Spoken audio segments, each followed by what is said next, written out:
को Ukraine Russia war को पूरे 1 साल हो गए। पिछले 1 साल में इस वॉर की वजह से पूरी दुनिया की इकोनॉमी पर असर पड़ा है, लेकिन इंडिया अभी तक दोनों में से किसी भी देश को सपोर्ट करते हुए नहीं दिखा है। वॉर की स्टार्टिंग से ही इंडिया न्यूट्रल रहने की कोशिश कर रहा है। हालांकि कुछ वेस्टर्न कंट्रीज का मानना है कि इंडिया इनडायरेक्टली रशिया को सपोर्ट कर रहा है और उसे वॉर के लिए फंड कर रहा है।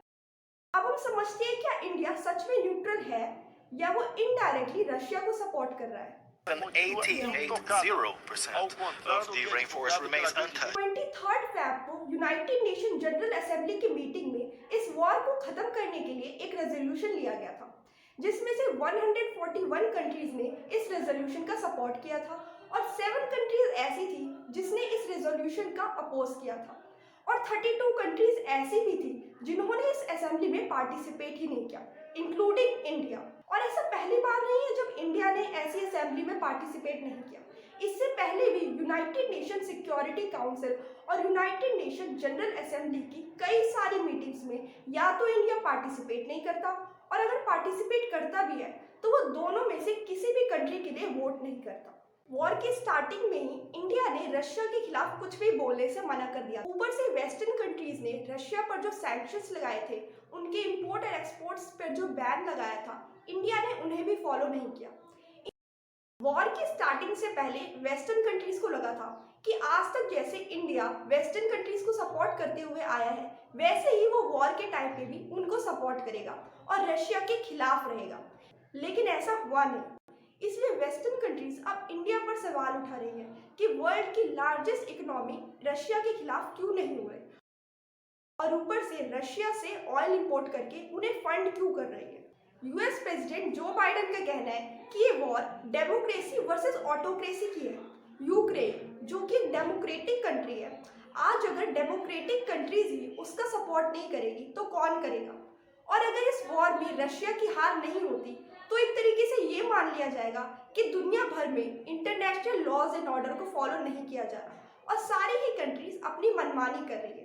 इसलिए अगर दुनिया भर की डेमोक्रेसी और इंटरनेशनल लॉज एंड ऑर्डर को बचाना है तो सारी ही कंट्रीज रशिया के खिलाफ हो जाए और वेस्टर्न कोलिशन को ज्वाइन कर ले। लेकिन क्या इंडिया इकलौती ऐसी कंट्री है जो कि वेस्ट को सपोर्ट नहीं कर रहा? ऐसा नहीं है। यूएस अभी तक सिर्फ अपनी आसपास की कंट्रीज को ही रशिया के खिलाफ कर पाया है।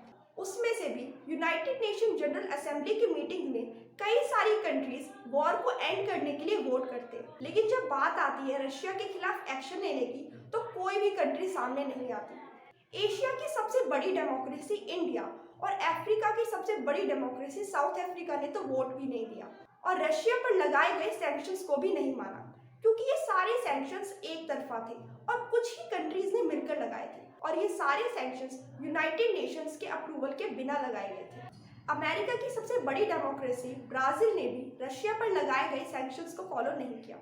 इवन कुछ ऐसे भी कंट्रीज है जो कि वेस्ट अलायंस का पार्ट है, बट उन्होंने भी जो बाइडेन की बात को फॉलो नहीं किया। अब ज्यादातर कंट्रीज इस वॉर को ऐसे देख रही है कि यूरोप के 2 कंट्रीज के बीच में प्रॉब्लम है, जिसका मेन रीजन कहीं ना कहीं सोवियत यूनियन यानी रशिया और यूएसए के बीच में जो कोल्ड वॉर हुई थी वो है। सेकेंड वर्ल्ड वॉर के बाद सोवियत यूनियन यानी रशिया चाहता था कि पूरी दुनिया में कम्युनिस्ट गवर्नमेंट बने और रशिया उन सब का लीडर बने। वही यूएसए चाहता था कि पूरी दुनिया में डेमोक्रेटिक कंट्रीज बने और यूएसए उन सब का लीडर बने। इसलिए सेकेंड वर्ल्ड वॉर के बाद यूएसए और सोवियत यूनियन में सुपर पावर बनने की रेस स्टार्ट हो गई थी। इसलिए कुछ कंट्रीज का ये मानना है कि ये वॉर ग्लोबल डेमोक्रेसी की नहीं बल्कि कोल्ड वॉर के बाद की प्रॉब्लम है। लेकिन इसमें कोई दो राह नहीं है कि रशिया ने यूक्रेन की डेमोक्रेसी को हार्म किया है और इंटरनेशनल लॉज को तोड़ा है। ये तो बात हो गई कि वेस्टर्न कंट्रीज इस सिचुएशन को कैसे देख रही है।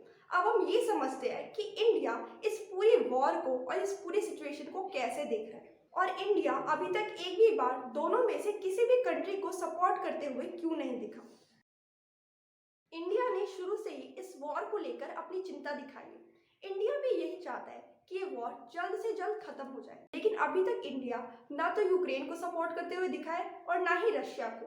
रशिया एक P5 कंट्री है, मतलब रशिया उन 5 मेंबर्स में से एक है जिन्हें यूनाइटेड नेशन सिक्योरिटी काउंसिल में एक परमानेंट प्लेस हासिल है।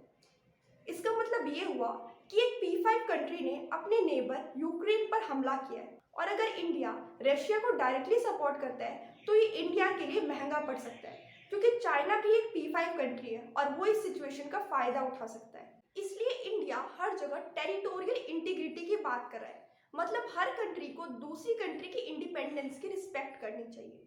अब इंडिया की सिचुएशन ये है कि वो ना तो रशिया को सपोर्ट कर सकता है और ना ही वो रशिया के खिलाफ जा सकता है। अब हम ये समझते हैं कि इंडिया रशिया के खिलाफ क्यों नहीं जा सकता।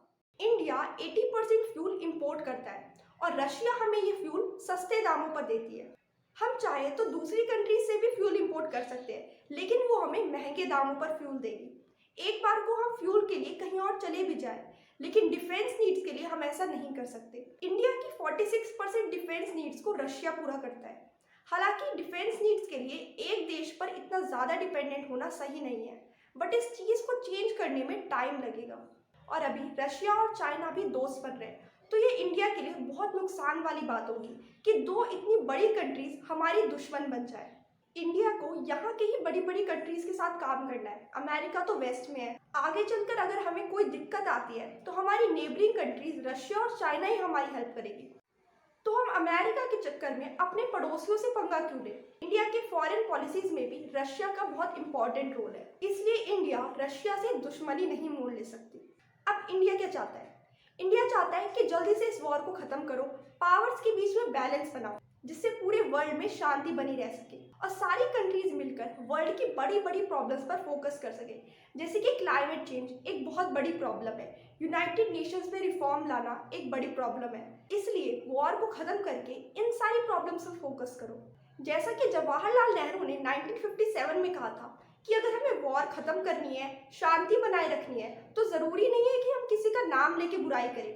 किसी का नाम लेने से वॉर खत्म नहीं होती। इसलिए हम ना ही किसी के साथ हैं और ना ही किसी के खिलाफ हैं, हम सिर्फ सच का सपोर्ट करेंगे। आपको ये वीडियो इन्फॉर्मेटिव लगी हो तो इस वीडियो को लाइक और शेयर करें और इस चैनल को ज़रूर सब्सक्राइब कर लें।